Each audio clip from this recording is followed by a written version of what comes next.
Bwana Yesu asifiwe. I want to thank God because of Pastor. Nataka kushukuru Mwenyezi Mungu kwa minajili ya mtumishi. Tunamwita John.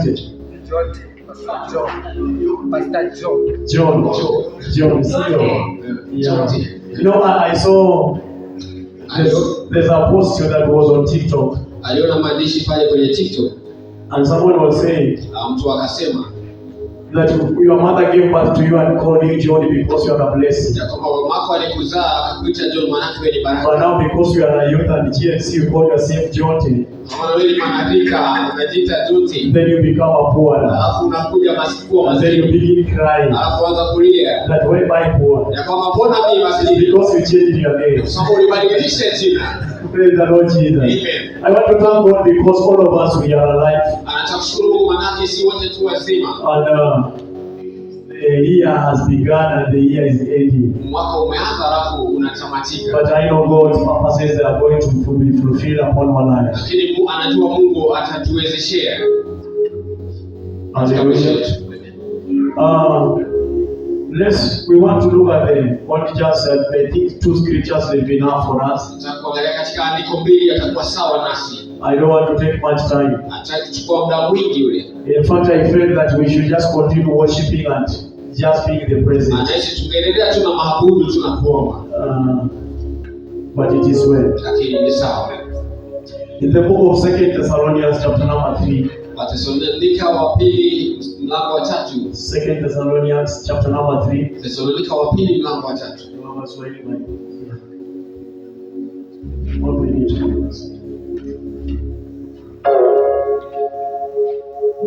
2 Thessalonians chapter number 3. Let's read verse number 2.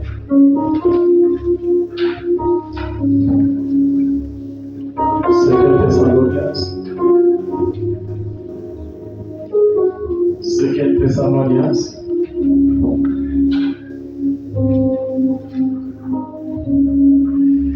As he continued to open the book, I'm called Kennedy Mandela. And I'm born again. I'm a pastor. God has trusted me with a church in Pipeline called Revival Worship Church.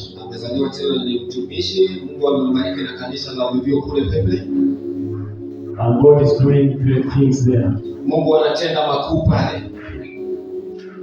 Those who are there when you are closing overnights of the year, walikuwepo pale tukifunga katika mkesho wa usiku. They saw what God was doing. Waliona kile ambacho Mungu alitenda. And we are hoping for more better things. Na tunaamini kwamba tutaona mengine mazuri. I'm married. Ameoa to a woman kwa mke called Jen. Yuaitwa Jen. And we are blessed. Na wamebarikiwa. And we hoping more blessings come.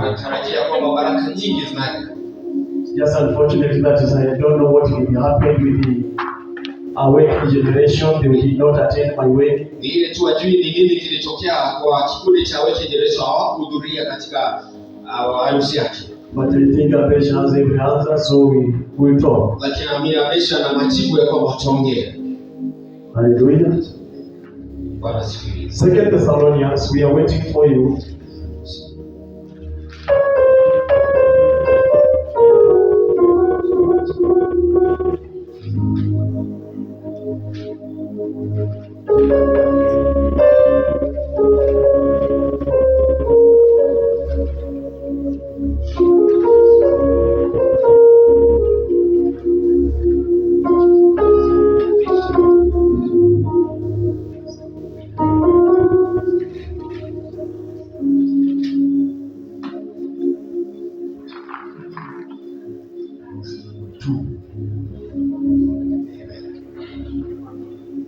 So I said that I'm married and I'm married to a woman by the name Jen.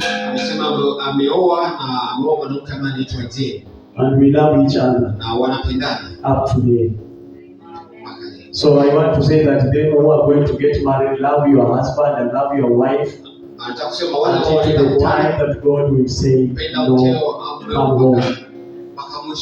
Hallelujah. Amen. Praise the Lord Jesus. Bwana asifiwe. If we walked that way, Ukitembea katika hiyo njia, if we walked that way, ukitembea katika hiyo njia, if we walked that way, ukitembea katika hiyo njia, if we walked that way, ukitembea katika hiyo njia, if we walked, kama tumetembea hiyo njia, katika hiyo njia,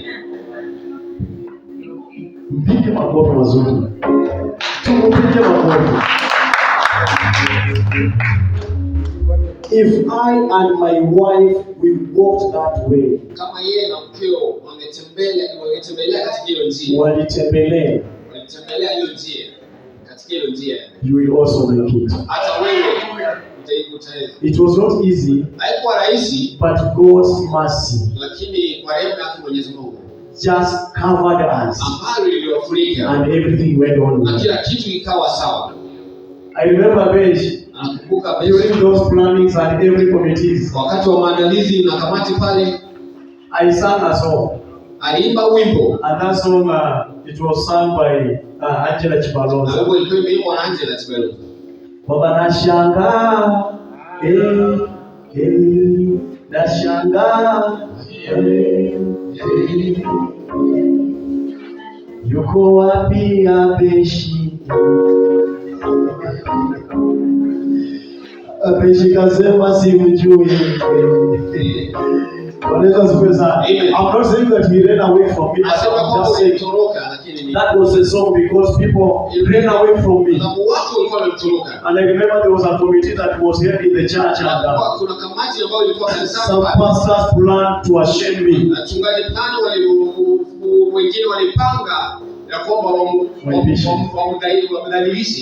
Just before even my visitors.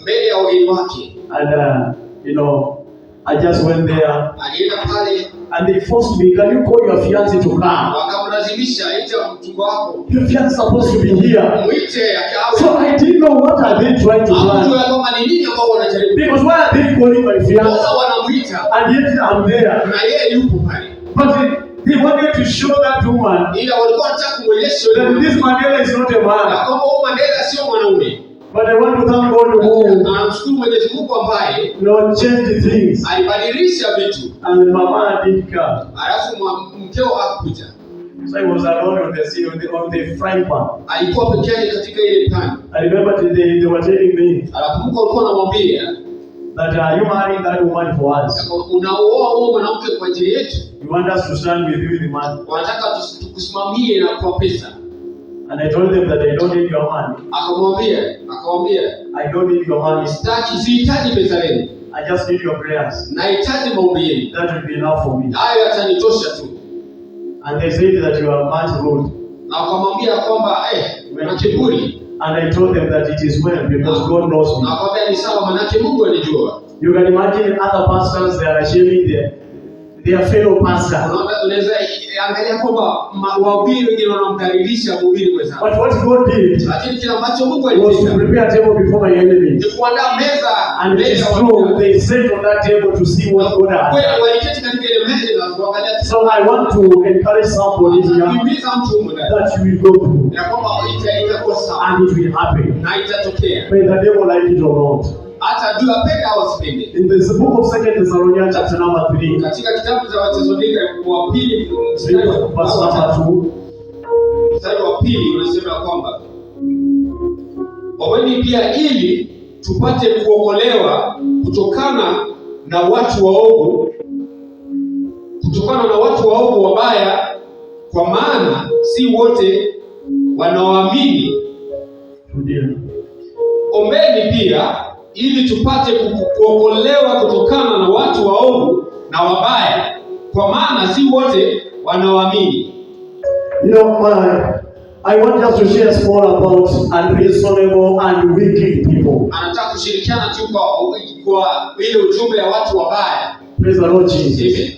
The Bible says that may you pray that God to deliver you from the unreasonable and wicked people. Ndio ninaomba inasema kwamba omba ili Mungu akuondoe kwa wale watu wabaya na waovu.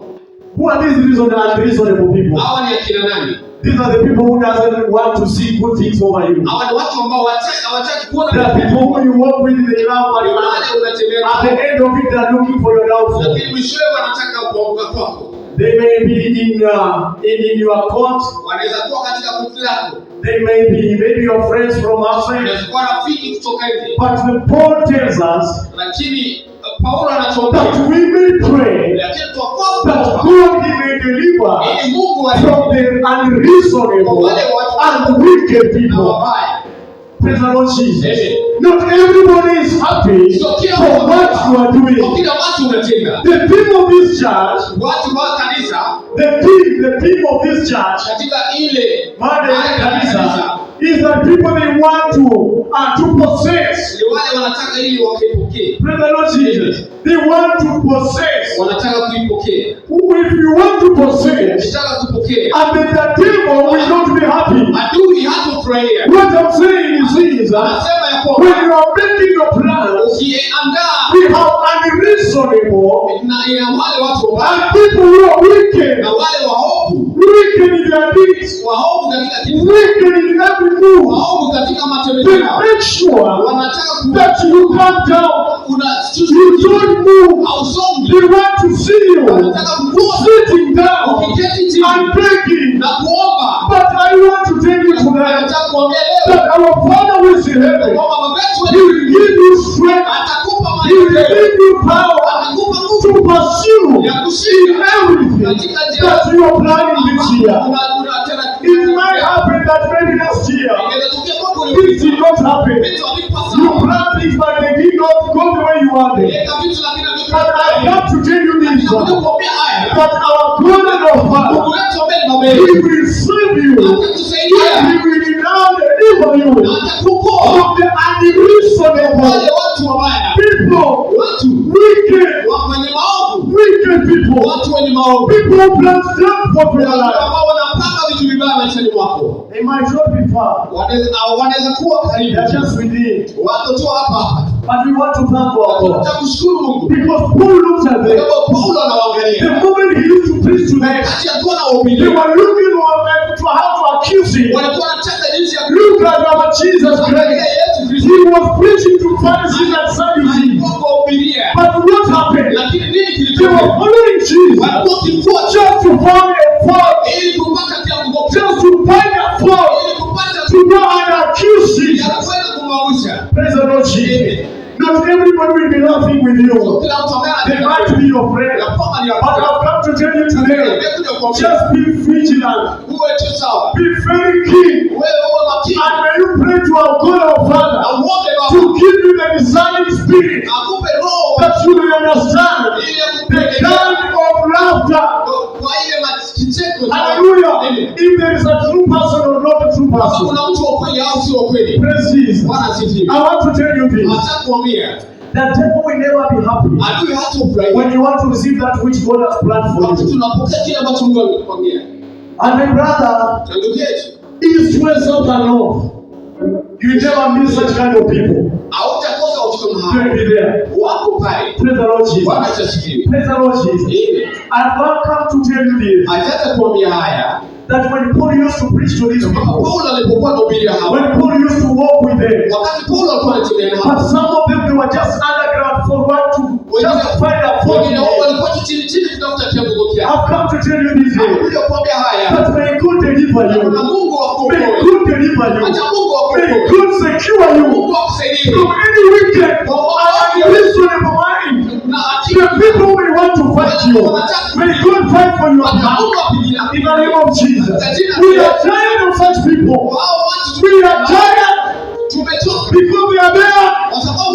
They are here, pulling us up and down. But I want to tell you, our Father shall save you. And He will secure you. He will pursue and move according to the word of God. In the name of Jesus. Brethren, you know, when all these things wanted to happen to my life, I always want to use my testimony because I want to read. God is so merciful and He always loves His people. So long as you just put your trust unto Him, He will secure you and give you everything that you are looking for. Brethren, when Abesh was giving us their testimony, I was looking at him as I also reflected upon my life. This one were not easy. The moment I wanted to marry, I had only bought one car. And that one was just a savior. That maybe when the moment I'm going to find a lady, and then begin from there. But unfortunately, this would happen. My father sold my cow. Remember that time I was jobless? And that was only my savings. So when I got a lady and we talked, we agreed. So I promised my lady that within 5 months I'll be coming to see your wedding. Because I trusted God that He's going to bless me with some money, and then I add with one cow, I go there. When the time came, just 1 month to, I called my mother at home. I told my mother that that cow I wanted to use it. He asked me which cow. I said the one that I bought, mommy. She told me, do you mean that your father did not tell you? I asked my mother, what do you mean? About what? And remember, the father that we are talking about is the one that we buried some 3 months ago. Ask my mother, was there any other story about my father? That your father sold the cow and told me that you have talked. I looked at the one and I saw it like, maybe God, you didn't want me to go away. Sometimes when we are in a hardship, we make some confessions. And sometimes they are, God looks at us and says that, oh, you are fool.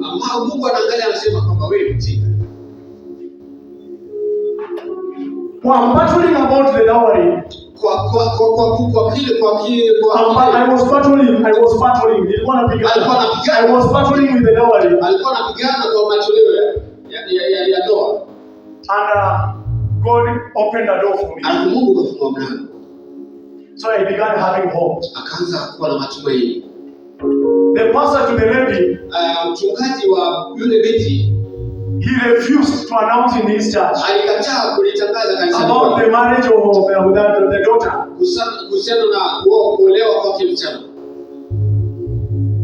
Now, where will I go? Father, I'm trying to fight this. As I think that now I'm getting home, this other side is closing.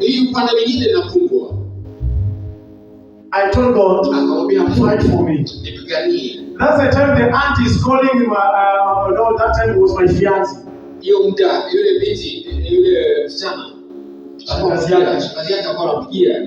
I know we are together. We were together at town, just sitting down, taking some coffee. The aunt is calling and telling her, there is a chance in Qatar. I have already booked for you and I'm processing your passport. Yeah, so just get ready and pretend assemble your papers and everything. And I'm remaining with only 4 months for me to get married. The lady looked at me. After finishing the call, she told me that now my fiancé, things are going upside down. I asked her, what do you mean? There's a processing I want to go. I told her, do you love me? She said, I love you. But I told her, why is it that you want to go? She looked at me and she wrote here. I told her, because you are crying, because I'm not good. When looking at the ladies who are crying, I ran away. So I left her there and I just started the bit and I told her, we will meet later.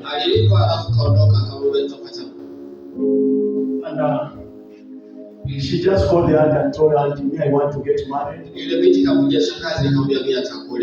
They called her many times that they may want. But the lady said that I already have planned for my wedding. That is it. The devil is a liar. Adui ni mwongo. The devil is a liar. Adui ni mwongo. When the wedding came, wakati harusi ilipofika, there was a man who married her sister. Kuna yule ambaye alikuwa ameoa dada yake yule binti. He began now gossiping us to the parents. Akaanza kuwasoneleza kwa wazazi. In fact, these were the ones. Alikuwa anasema haya. Huyo kijana ni mkoro wa Nairobi. Anambia msichana hapa asipotee. No, they were paying me, but what will I do? Walikuumiza lakini amefanya nini? Huyu kijana wa Nairobi wakora. But God was with me. Lakini Mungu alikuwa na yeye. Praise the Lord Jesus. I want to tell you this. Nataka kuambia haya. Unreasonable and wicked people, they are all over. So wenye maovu wapo kila mahali. Even in the church. Hata kanisani. They are there sitting. Wapo pale wameketi. They are dancing with you. Wanacheza kudensi na wewe. They are preaching. Wanahubiri. They are singing. Wanaimba. They are doing everything. Wanafanya kila kitu. But let me tell you, the devil is not in respect of any office. Ana uwezo wa kila any office. Ana heshima with any office. Katika ofisi yote.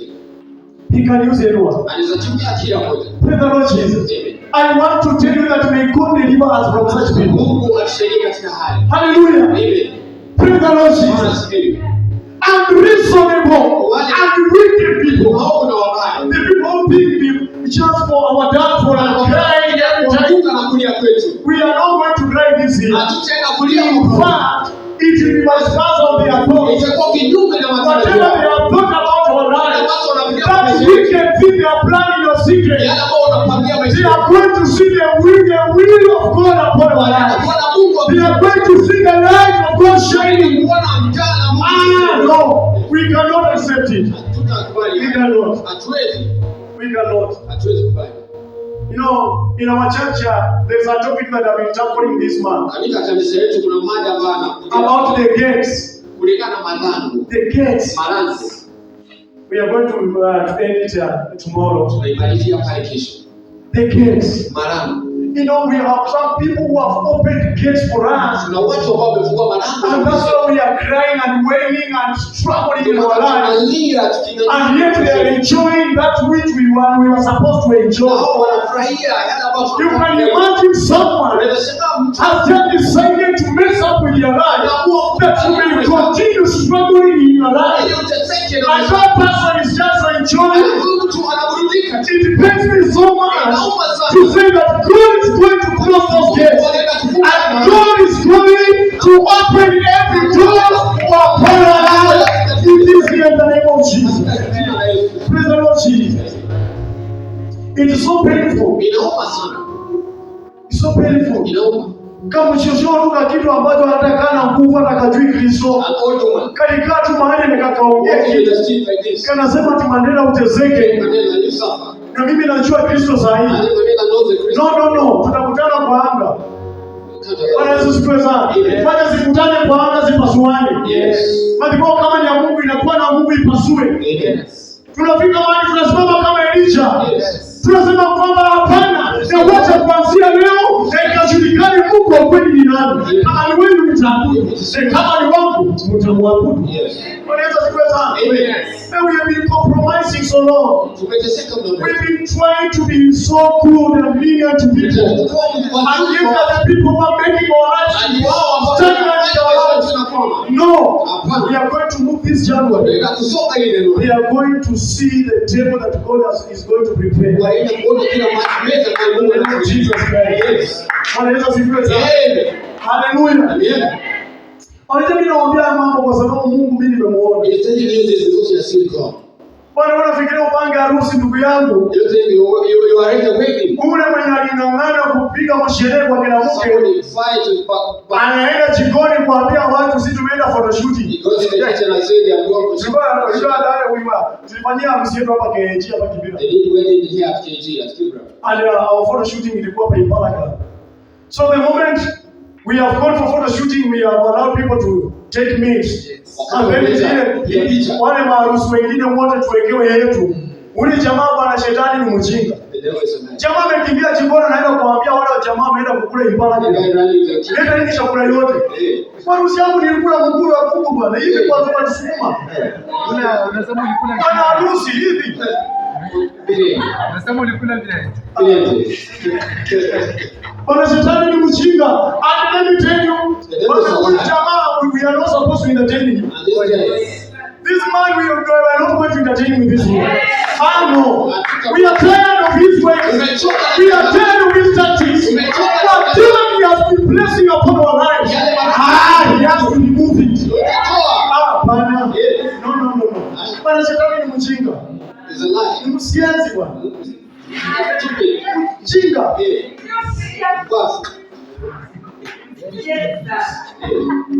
You know, we are coming from photo shooting. Tunaingia kwa ground.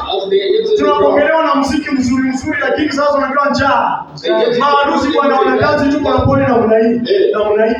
Kumbe ni njaa. Baada ya mazawadi za kutaka tukule bwana. Chef anakuja, chef mwenye tulikuwa tuna haya. Anakuja kusema kwamba unajua mimi nilimheshimu. Sababu niliona pia mkimheshimisha pale kwa madhabahu. Nikatoa kila kitu. Sasa ni masupu tu pale hivi masupu tu. Ramu mwenye amefanya haya mambo amekaa nje. Anataka kuona how you are going to behave. It's a liar. That devil is a liar. Shetani akiamua, wacha nikwambie, lakini Mungu naye ni nani? Huwa anaipisha maadui zetu mbele yake. Anawaonyesha kile ulichokifanya haujatoboa. Mungu bado yuko na kazi. Bwana Yesu asifiwe sana. Bwana Yesu asifiwe. It happened hivyo. Ilitokea hivyo. Mimi it is true that I had sikuwa na pesa ya kwenda honeymoon. Mimi nilikuwa naenda Dubai. Mimi wakati yangu nilijua ni malizane na msichana wa Mwenyekea. Ndio lakini kumbe Bwana Mungu naye wakati huyu jamaa anacheza na mambo na kuku. Kumbe Mungu naye anacheza na jamaa mwingine anatulipia hadi kumi na kumi. Sasa mimi tuko pale tunazimini nasikia best kama ananiambia. Tunaenda na kule tumelipiwa hata mimi naenda na mke wangu wewe na wenzako tunaenda house number sahihi. Jamaa amekaa kule nje anangojea. Tunatoka nje tunangojea gari ya kutupeleka ambayo ilikuwa imetumanishwa. Anaenda msichana anamwambia kwa hiyo jamaa wewe unasikia baridi. Is that man not saying you are feeling cold? Msichana akakuja nikamuuliza amekwambia nini? Akasema ameniambia kwani uone nasikia baridi. Nikamwambia chukua hii koti yangu. Mwambie angalie tena makosa ingine akuambie. He gave my food. Nilimwambia koti yangu. Nikamwambia wacha mimi baki na shati. Mwambie angalie makosa ingine akuambie. Hatunaona tumesimama pale. Anaitana tena. So mnaenda pipeline ama you are going to pipeline? Ndio msichana akamwambia hapana. The girl told him. Nini ameniambia tunaenda Nakuru. We are going to Nakuru. Hizi zawadi mnaenda nazo ama Makaza anakuja kuniita nikamwambia endo mwambie tumeweka kwa store hapa inawekwa security until we come. Yes. Jamaa anakaa pale yani alistukia kama hali inaingia hivi tumeingia ndani. Milango pa. Yeah. You know, this is one of the people. God opened the door. Napeleka ng'ombe 3, Mr. John. It took 3 cars. Napeleka ng'ombe 3 na shilingi 80,000. With 80,000. Huyu jamaa kanifanya harusi yake amejua ni wao msichana kwa hiyo boy. Alipeleka ng'ombe moja na 25,000. Sasa jamaa kusikia hivyo tukiwa bado tuko Nakuru. Jamaa alienda kutoa. The man went to akapeleka ng'ombe nyingine haraka. Yaani look at this food. You are fighting with the man of God. You are fighting with the chosen one. Why? Tell the Lord Jesus. You know this devil. If you joke with him, anacheza wewe tu na shida. But akigundua kwamba umepungua njia ni hapa. When he finds that you find the way is this, you have to pave the way. You get out the way. Bwana Yesu asifiwe sana. Bwana Yesu asifiwe sana. This year is a year that we want to announce to the devil that everything that he has been planning or whatever he has been doing, all those years that are past, now we are saying that the way those years have gone, we are saying that these tactics also they are expired, and now they can no longer be used again. So as we have entered into the new transition and the possession of whatever God has planned for us. Someone you have not utanipata vizuri. Ni kama unatafsiri kwa Kijaluo. Unasema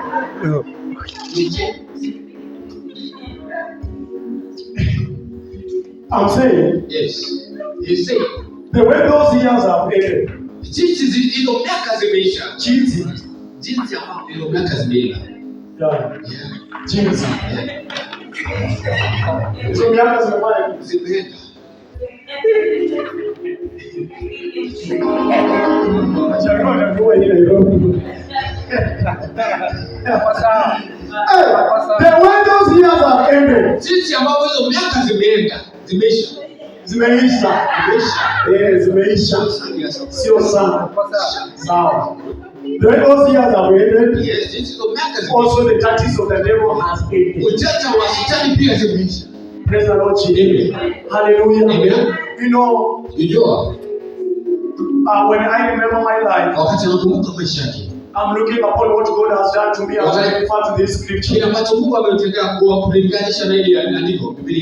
Because if you can walk with God, and then God shall save you.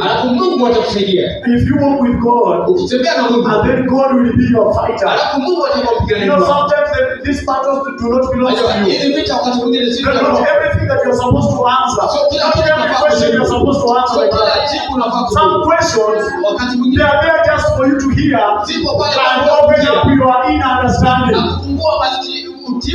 Praise the Lord Jesus. You know, Bwana inatusaidia tukuje mchana tu kama tumekaa. Yes, supposed to come daytime. And I know the day will come. And a day shall come. You can imagine. Unaweza shangaa. That time I get no job. Ndio muda hapo na kazi.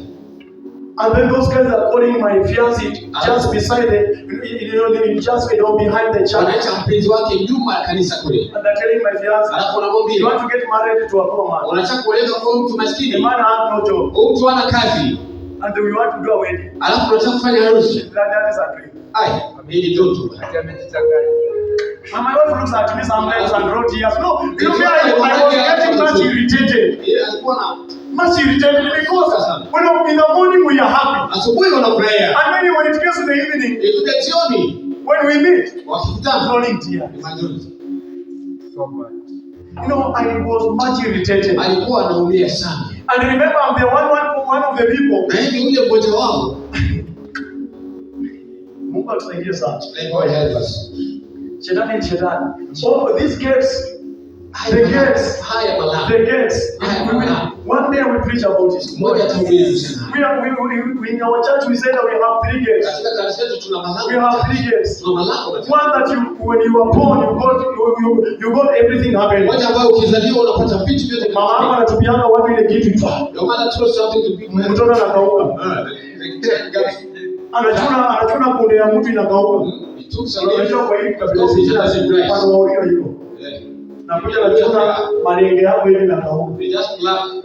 Ama tunataka kuweka ndizi hivi. Nikiangalia tu hivi. Inaweza kama miezi 8 hadi jai hivi. Sababu unatuma. Ama watu wanadanganya. Si kweli ndugu yangu.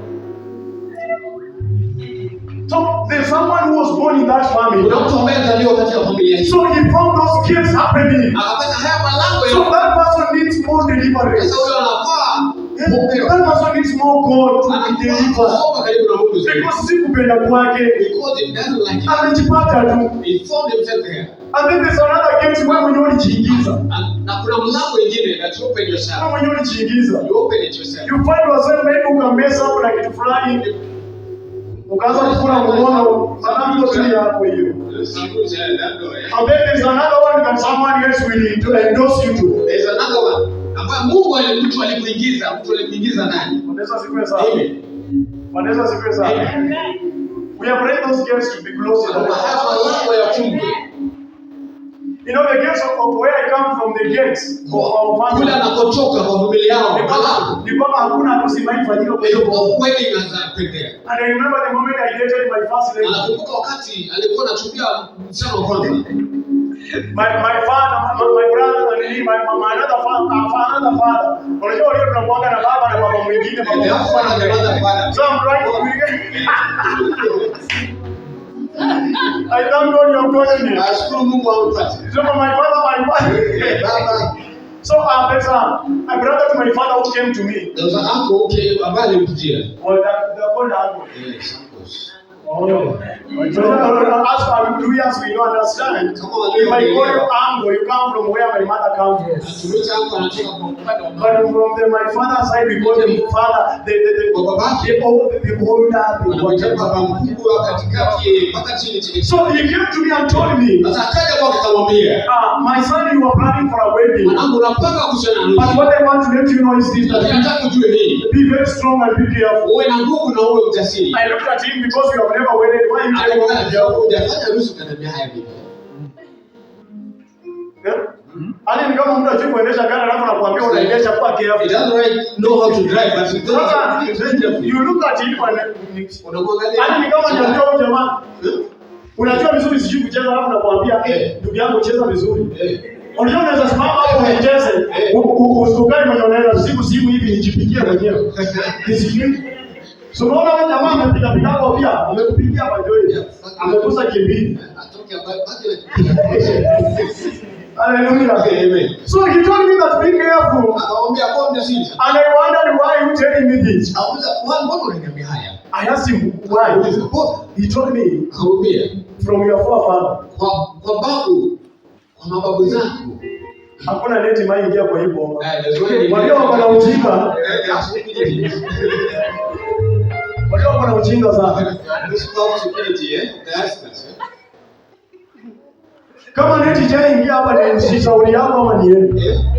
Si mimi niachie nafasi yako I want to do my own thing. It's my time, Time yake sasa. But I joked with that words.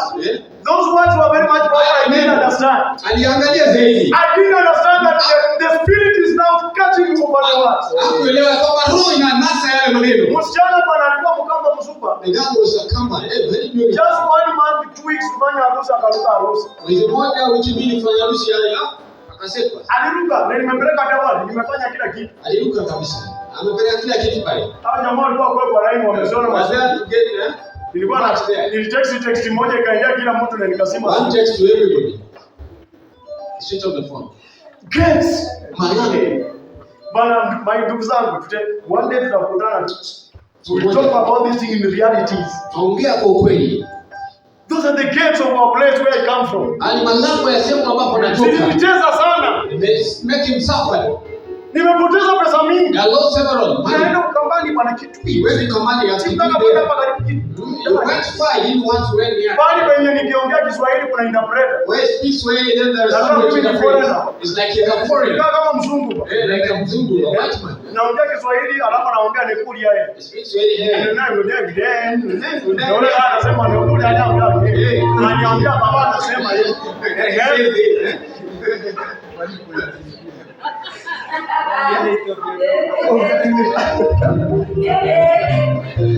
Bwana, shetani ni mbaya, anaweza kukutesa. The devil is a lie, can make you suffer. These are the reasonable people. Watu ambao wako pale. People are planning for your cry every day. Wanapanga kulia kwako kila siku. The moment unataka kuinua kichwa hivi they wanapiga. Unarudi chini tena. Unapata mara wengine kwani wanasema ukifika tu mshahara 15,000 tulia pale. Tulia hapo namna hii. Just balance there. Wakati next year wanaongeza mshahara unaangusha kitu na unarudi tena kazi ya 9,000. You go back to 9,000. Tena unang'ang'ana. You struggle mwaka kwa mwingine. Ukifika tena 15 hiyo ndio level yenu. Unagonga unarudi chini. You go back. Ngoja hizo wana tu msichana ni mzuri kanisani anaimba vizuri. Msichana bwana ni msupa. Mpaka wengine hata tumeoa lakini tunasema na kwa kweli vijana hawaoni huyu. Lakini hakuna mwenye anamfinyia hata macho. Nobody. Maana shetani ni mbaya. Devil is a liar. Shetani ni mbaya. Devil is a liar. Unajua mama yako anaweza tembea naye kila mahali. Even her mother can walk with her everywhere. Mpaka saa zingine hata anamfanya tu makusudi, anaacha kibeti penye vijana wa. Even to leave the anamchukua aende ulete hivi. Say that go and pick it. Lakini pale inaenda kuchukua tena na She goes and pick it and follow her mother.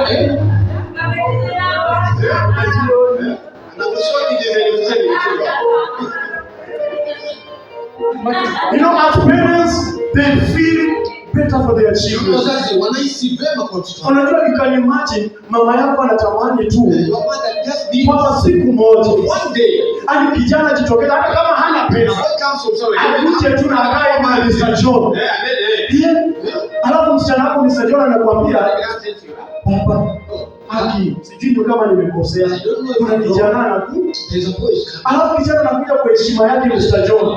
Anakuheshimisha, unaongea na yeye maneno, unamuuliza maswali. Kijana anakuambia, mimi nimekuja. It will be more better. Yes, itakuwa tema. Than ulisikia ndo niendea kushinda yake. She went there. Kama mama alinikumbusha yeye akioleka. The mother reminds. Aliambia kwamba alikuwa ametuma kwenda kusiana. She gets married, she went to the. Sasa anasema walimngojea. Walimngojea. Lakini yeye tayari shaoleka. But she got married. Lakini muda ni wa kisiani. Mr. John anaweza kuambia hizo masiku. Hiyo hivi. You know, we want to make our parents happy.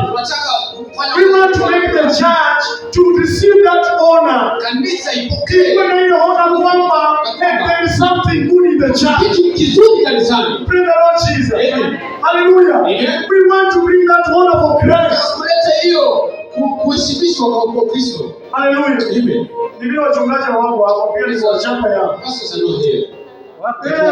Chungaji ni wabaya pia sana. Wanaanza kukupatia budget. Wanaanza kupewa budget ya official anataka 50,000. Sasa hata mwenye alikuwa anataka kufanya harusi anasema sasa kama ni hivyo makanisa iko mingi acha nitoe. Tuache mchezo. If someone wants to get married, the two parents have agreed. The church has no any permission to stop the wedding. Let them stand with the young man. Let them stand with the young lady. Whichever way, there is a wedding that happened to my church. Never kijana anaenda 1500 kwa komiti kwa mesa. The boy had 1500. Na alikuwa nao within 6 months. And then they were married within 6 days. Kijana ana kazi. The guy had no job. Na kwa 1500 ikafanya 1500. Mimi kama pastor nikaangalia hizo pesa. So pastor, I look at this money. Nikamuuliza kuna venye unaweza promise, unaweza pledge. Yes, like kuna kitu kingine unaongezea. Do something again. Kijana anasema, "Yeah pastor. Mimi nimekuja tu nikuwa mtu huu." Me have come. Sasa alikuwa anaongea kishewe. Alikuwa anaongea kishewe. Ndio kijana mwenye kwa tumekuwa from Muslim. Sasa ameingia kwa Ukristo kutoka Mombasa. Yes. I think Abeshi, you were there when Fred was married. Yeah, Fred Makati. You were there, isn't it? Yeah. I think you know mnaenda kusiaga ile unga. Do you know we sat down with the committee and we looked at the money and we said this is our brother. He has come in a true way. Very authentic. We have to stand with him. And tunakaa. In this 1500, what can we do? Madam mwingine akasema, "Pastor, tusiage tu korokoro tatu." Mboga. Chama mwingine mmoja akasema nitatoa jogo. Mwingine akasema kanyama kidogo. Bwana Abeshi walisoma tu ugali. Sisi nikaita marema ni wakakuja. Bwana tukapasua harusi. Na kuingia jamani nilimwaga pete hapa Mudhurwa. Na akanipatia nikaenda nazo ugali msipenda kuziombea. Nikaziombea hizo pete mapepo kama siko toka.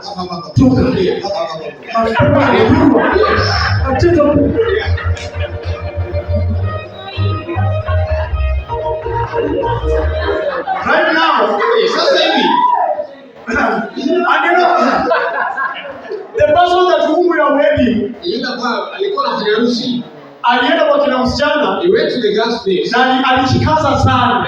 He tried. Alishikaza sana. But I love that man because he was true. Yompenda manake alikuwa mkweli yule. Because alienda kwa kina msichana with the 2000. He went there with 2000. Hapa mkweli. Mkweli yeye. Na wakati alifika huko ndio mvua ilinyesha hiyo siku. The day he was there, wakamuita blessing. And then akaitwa baraka. Alinipigia simu, baba, nishakaribishwa kweli. Walishaniita baraka. Nikamwambia wamekubali, unajua mimi kama pastor, me as a pastor I was worried. 2000. Nilisema huyu ataroga mimi.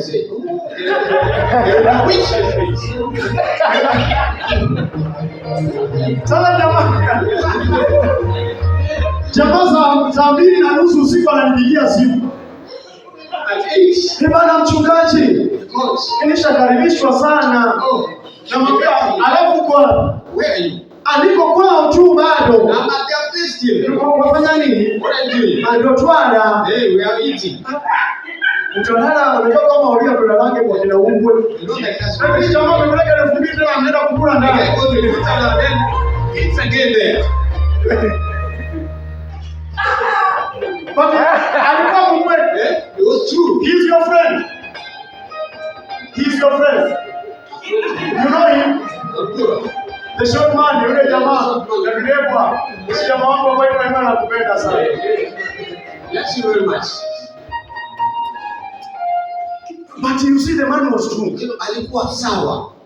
Kweli. And us as men of God, we need to pray for them. Lakini watu Mungu unafaa kuombea. They are happily married.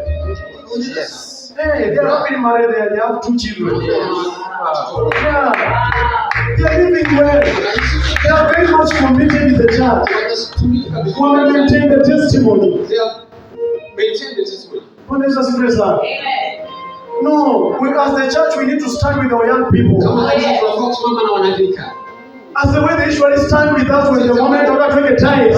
Pia na sisi tusimame nao wakati wanataka kuhalalisha ndoa zao. Stand with them when they want to get. Tusiwapatie mzigo mkubwa sana. Let not keep them buying. Hata tusione tu crate tatu. Even as well as 3 crates. And then kuwe officiator. Waende through the process manei wamekubali. Wamerejesi kila kitu imeenda through. Yes. Funganisha watu waende. Take it. Sasa wakazi walafu nje waende waolewe. Utasema nini? Hata vijana sijui nini. Sometimes we contribute for their downfall. Unknowingly, wewe mama kanisa. Kuna wasichana ambao wamebalea kwa hili kanisa. Na unawajua vizuri sana. Be good friend to them. Watakuelezea matatizo wanayoyapitia. Unajua ile kuwa strict kwa kanisani. Mpaka vijana wanaokopa baada ya kuongelesha basa. Hadi wanakaa wanatetemeka. Hiyo ndio unasikianga mwanasifa anaiva sisi mnaanza kuwa aibu kwa madhabahu. Kidogo mnasikia sikio la kwani nani aliwapi? Mbona hii keyboard inasumbua kuimba? Atukuka kwa hapo nyuma anatapika. Mnafikiria ni malaria si malaria? Iko ndani. Ukienda kuongea naye anaanza kulia. Sababu aliogopa kusema. Wengine ni wajinga. Vijana tafadhali. If you have any problem, can you find a grown-up mama in the church? A person who you can pour your heart to. It's just unfortunate unapata kwamba unasikia wanasema hey mama maza wanangeni niambie basi. Maneno sio sawa. Kwa mama na sisi tuwakaribishe. Yes, welcome. Unajua mkifanya hivyo mnawatia moyo. Wanaweza kufungia kitu yenye ujui. Anaweza kuambia kuna kitu. She can tell you there is something. Wanaweza sio sawa. Unajua kuna msichana mwingine alikuwa pale kwa church yenye nilikuwa nashiriki ndio nifanya harusi. Mimi nimeenda kesha. You went to Kesha? It was an overnight and I was the main speaker. Alikuwa guest speaker pale. alikuwa anaitwa nani? Alikuwa anaitwa Kristi na Mimo. The guy was Kristi na Mimo. Mimi nimeita pastor mwenzangu hapa Kawangwani, hapa Kangemi Rogers. Pastor Rogers. I've called him to come and interpret for me because it was so much fire. Yes. So me, I preached, but there is a lady sitting down and saying, this might be my husband. This might be my husband. So kumbe wanasema receive. Sasa baada ya mkesha, after the vacation, Bishop aliniongelesha pale, nimemwambia stop it is well, let me go. We meet once again. Tunatoka nje na Pastor Rogers, the lady is coming very quickly. Anakuja haraka kwake. Pastor Rogers, wanaweza sipe sana. Pastor Mandela wanaweza sipe. Pastor Rogers unaongea kwa Pastor Mandela, nikashika kwa nini ninahitaji maombi yangu. Anamwambia ati nilikuwa kwa mlima. Kwanza hii mlima ya Ngong hii imesingiziwa vitu vingi sana. Wamesingizia vitu vingi sana hapa Ngong. Alikuwa kwa mlima Ngong na roho Mungu akaongea mimi ni bwana yake.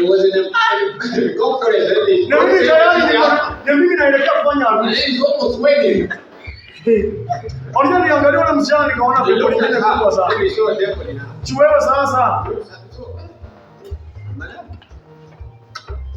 Alimwambia Pastor Rogers alimwambia kwamba vile umesema kwetu hapa, hiyo kitu inamaanisha tu hivi. Alimwambia akakwambia. Na uende uombe na hata pia sisi tunaomba. Kama ni ya Mungu itakuja kujulikana. Usianze sana.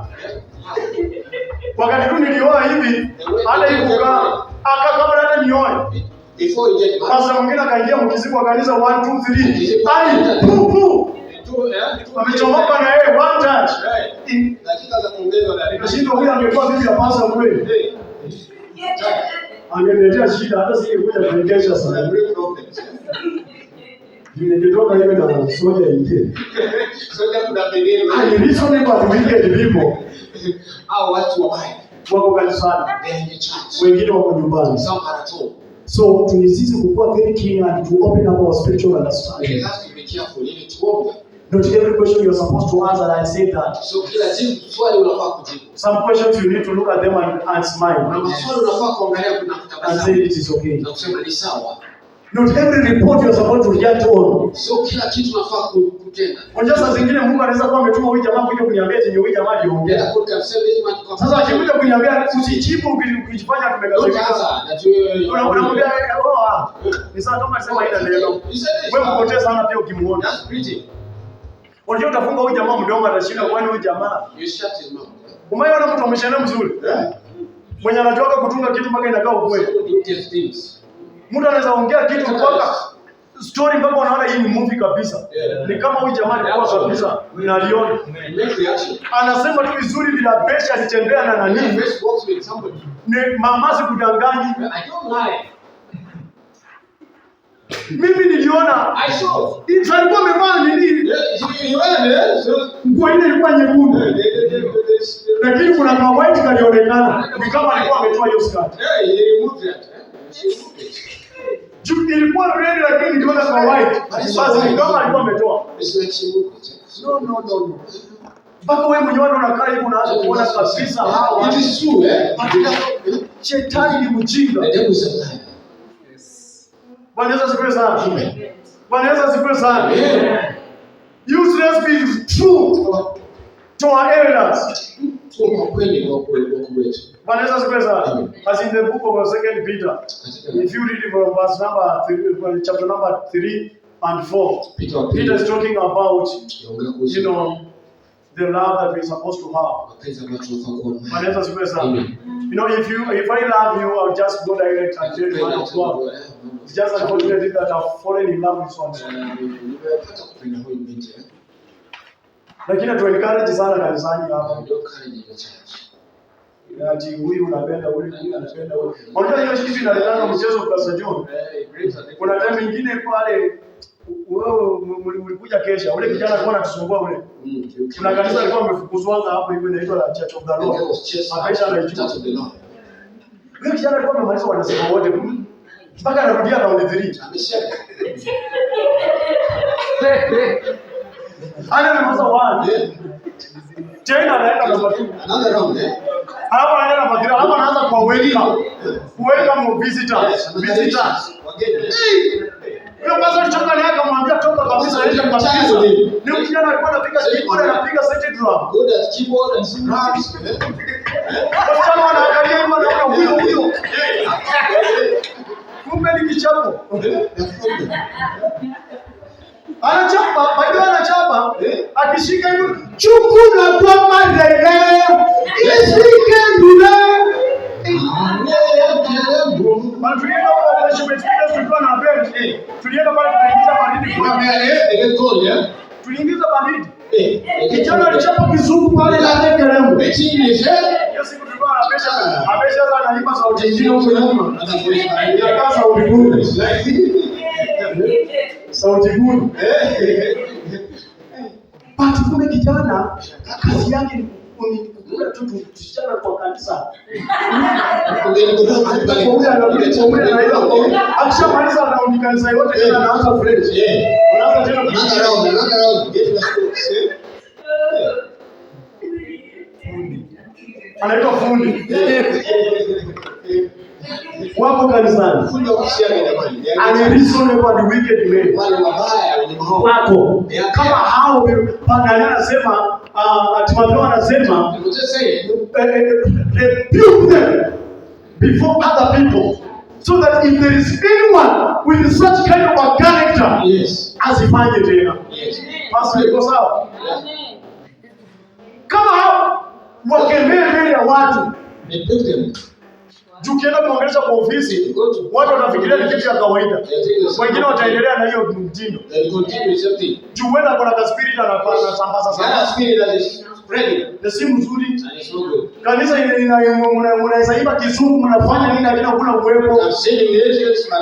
Mnaimba 34 songs in worship hata muda jaya hapa. Muda kajaomba. Don't pray. Unaona ibada bwana. Unaona ibada ziko huko nje. They also there. Ibada ziko huko nje. There is a church sio hii hapa. Kuna Maranatha iko hapa Kibira. Hapa Sunday studio. Maranatha hapo Sunday studio hapo. Walichapananga na microphone kwa madhabahu. Ajikumbe wewe ulilala na ule alikuwa. Chapana na wewe. Ni watu wa mwanaomba. They are free. Bado usicheze. Don't play.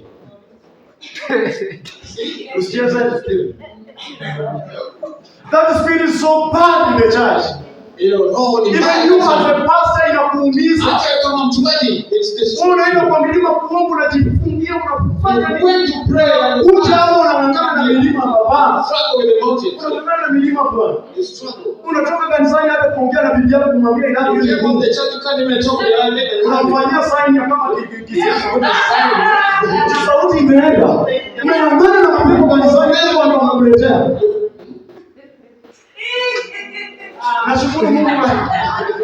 Nashukuru Mungu kwa sababu ya masangata. Kama neno kwa jinsi mahali unasema kwamba if you want me to pray for you, kuja on Wednesday. Kuja siku ya tuombe na kufuata na wewe ndio Sunday ni sio mimi nafunga na kuomba unakula mikate kwa Mungu. Alafu unaletea kwa mapenzi zako. I love that one. Alikuwa sawa. Kuna watu wengine wako na shida. Wanaenda kukuletea vitu ambazo zinakusumbua. Hata ulikuhubiri wanao lakini sasa deliverance kwa. It's too much. Kuna kaza nyingine kwa kibira kwa wakipiga kibira kwa deliverance inafanyika tena wapi? Acha. Hii. Ila mtu anaambia hiyo. Wakaanza tu bora. Niliuliza hiyo pasa na hapa nani tunakwamba tunangoja kiwili. Alafu hiyo roho ya kiwili inafunja viti, inaangukia mabati na kufunga. Kama roho Mungu alitulimuomba akatusaidia, Mungu akatufungulia njia tunanua keyboard. Sasa tena huyo roho anaenda tena kupasua keyboard. It comes and breaks. Pepo shetani ni mchana. Mimi si expect kitu kama hiyo. Sitaki. No. Niliwanyorosa namna hii. Niliwaambia pia mkiimba kizungu pia muamkaje hivyo. Niliwaambia pia kuna Mungu wa Kikuyu. Kimbeni Kikuyu muamke tena. Kisha kuna roho kwa hii kanisa. walinyima matibabu miezi 5. Lakini nikakuwa nimeingiza ndani kitu. Ule roho alikuwa ni mtakatifu, si mfumo mtakatifu. That spirit. Tumoja wenye walikuwa wanafanya hivi sanga yote. Tulikuja wagonjae. After all. Tukapanda kumbe huyu ni wafasa mdogo. Huyu sijui ule nani mwenye vyombo. Sijui ule ni wamini ule fulani. Walianikana. Walianikana.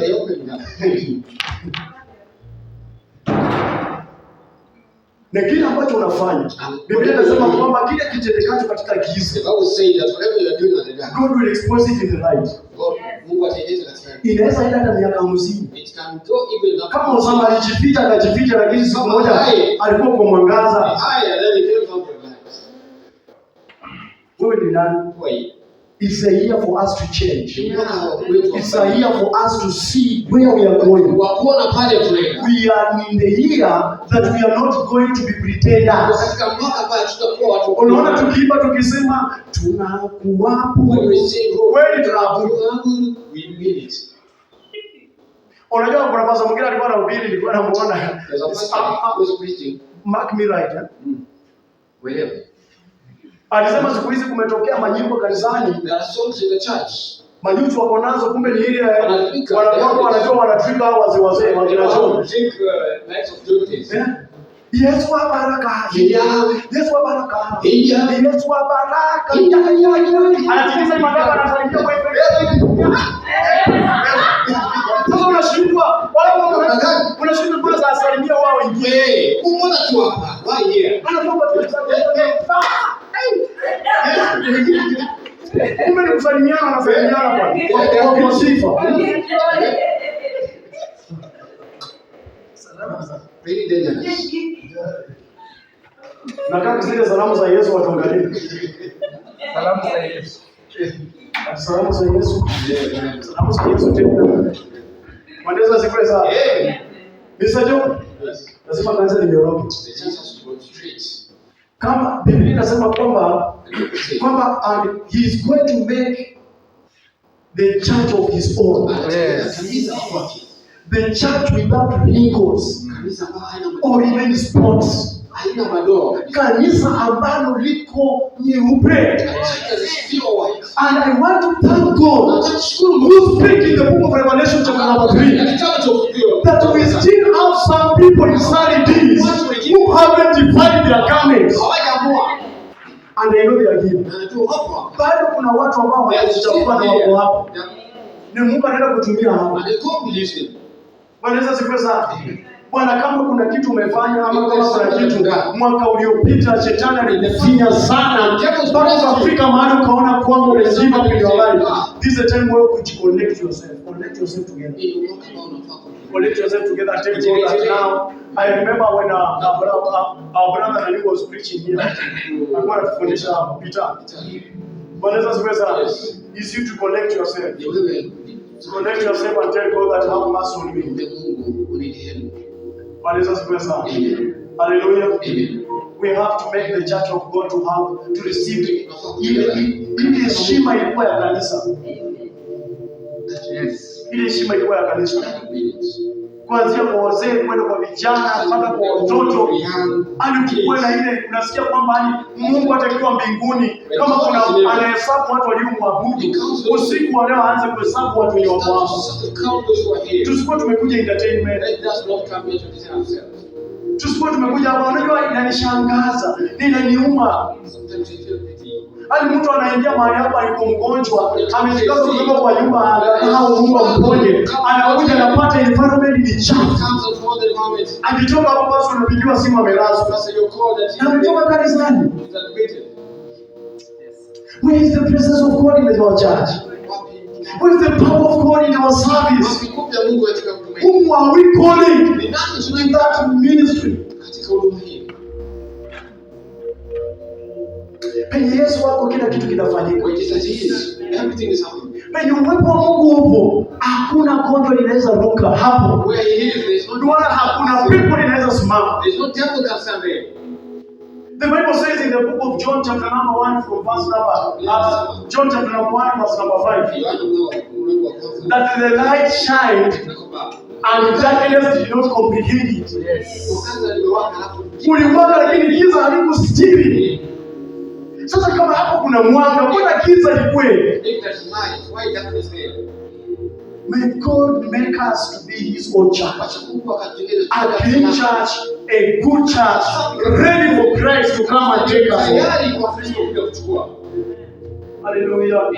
Wanaweza siwe sana. Tuache ile tabia kiruya. Ile kusema tunaenda kanisani na inaitwa Grace Fellowship. Atunaenda Grace Fellowship sababu Mungu akikufahamu hapo wanamsaidiana. Na mjini mnashirikini na watu wenye wanakufa. Unashika kwanza umejaa na watu wenye wanakufa kanisani. Kumbe Mungu toka kwa ile kanisa la saidi hapo watu wenye umekufiwa wanakununulia sanduku. Hadi Mungu kwa kanisani sababu nikikufa nisaidiwe. Nikikufa watu kama watu sadaka watu wale. Hapo anapoanza kwanza kupiga vigeregere kama sifa hiyo. Ndio basi muone alikuwa present. Watu wachunge. Tunawajua. Haleluya sana.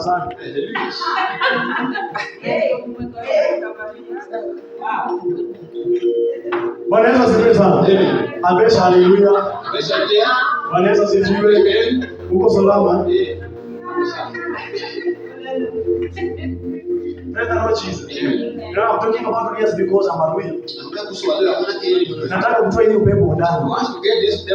Imagine uko na watu 100 hapa lakini wanasema nikikufa nitasaidiwa na kanisa. Bwana sisi tunataka tusikie unafanya harusi. Tunataka tusikie umenunua shamba. Tunataka tusikie umeenda ng'ambo. Tunataka tusikie umejenga nyumba. Sasa wewe unakuja kukufa. You are coming to die. Bwana imagine mtu kama wewe mshirika ndio uko naye kanisani. Hata mkisema mnainua mikono mnainua wapi? Mnainua kama kaburi. Umejaa watu na mesoka za watu zimekaa kwa viti. Alafu zinakusubaisha hata ufanye evangelism sababu watu wamejaa kwa viti. Kumbe ni wapi? Wapi? Imagine. Hallelujah. Tunaenda kanisani tuende mbinguni. Hallelujah. Tunataka tuende kanisani ili kwamba Bwana Yesu Kristo akikuja tuende wapi na yeye. Biblia inasema kwamba kuna wengine ambao watakuwa bado hawajakufa wako hai. Watalakiwa katika mawingu. Na ataenda nao. Bwana Yesu asifiwe sana. Sasa kama Yesu atarudi kama bado unasema ukikufa tukishike. Mungu asaidie sana tusikue mapasa wa watu waliokufa. Haleluya. Vijana tunyoroke. Mnafanya si mapasa tunaogopa kuwatembelea. Hata Pastor John alipita hivi. Akafika pale kwa Mungu akamwambia, "Tembelea sister Lile." Umuone sababu Sunday haukumuona. Alafu Pastor John anaenda kwa hiyo nyumba. Alafu majirani wanaanza kuitana. Ati leo amepata mzee. Huyo akichuza alikuwa amekwenda Maresa hivi na leo amepata bwana mzee bwana. Kumbe wewe ni in and out. Alafu sana ikifika unatudanganya na wewe ni Yesu atakufa. Sasa turefu hivi. Hapo unakuja umeshika hivi.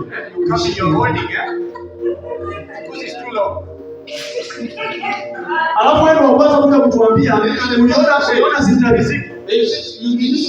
Ile skati yake inafika kwa magoti pasha. Wewe unaona ni mzuri. Na kumbe wewe upepo kubwa hata ni yeye ule Mungu anaendelea kumchoka atabani. Lakini wewe unavaa hepo lakini wewe ni shetani. Unafanya pasa na pako matope.